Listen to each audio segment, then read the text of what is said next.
it's good to let out some steam, no? Yes, sino ba dito galit? Alright, so what was one thing that you saw on your feed today na napasabi mo, yakadire, Chocolate Hills? Ano ang mga cause of delay sa trabaho mo? Pirma. Anong kadalasan pinag-aawayan nyo ng nanay mo? Tupperware! Isang occupation na hindi na-appreciate ng mga tao. Nurse, narinig ko nurse. Gusto ko mag-travel, mahal. Pero gusto kong pumuntang Bohol. Chocolate Hills, ano na yan? Ba't biglang may resort dyan? Di man na maganda ito. Mukhang cheap lang ang mga materials dito. Tapos ang daming kulay, ang pangit talaga. Nilagay talaga ito sa gitna. May bago na naman akong deadline. Pagkakataon ko na ito mag-shine.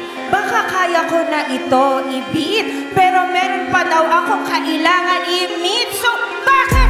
Bakit ang tagal ipirma? Hindi pa ba niya alam? Hindi ko ito mabasa. Kaya ang aking promotion na de-delay. Eto na naman mag-impact ang 13th-month pay.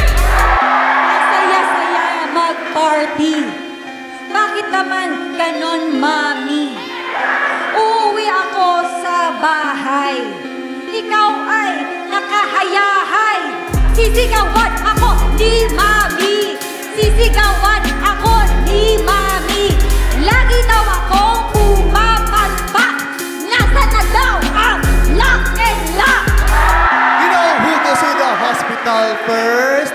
Boy, you should check up on your nurse. They're all dressed up in white. They're all giving shining light. Pero bakit you're acting so damn odd whenever they're all covered in their own blood? Hindi niyo ba alam kung sila ay underpaid? Kung wala sila, maybe you'll be dead.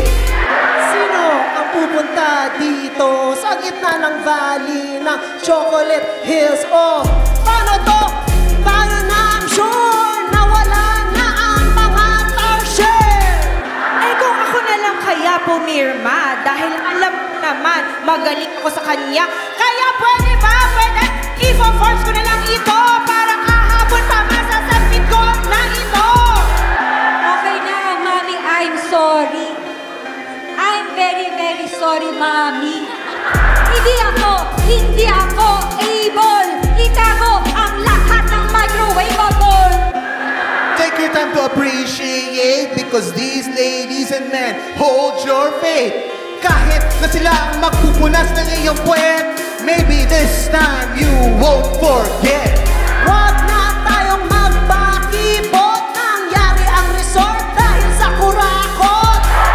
Please sign on the dotted line.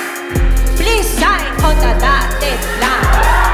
Anong gagawin ko dyan, hoy? Ang hirip tanggalin ng sebo.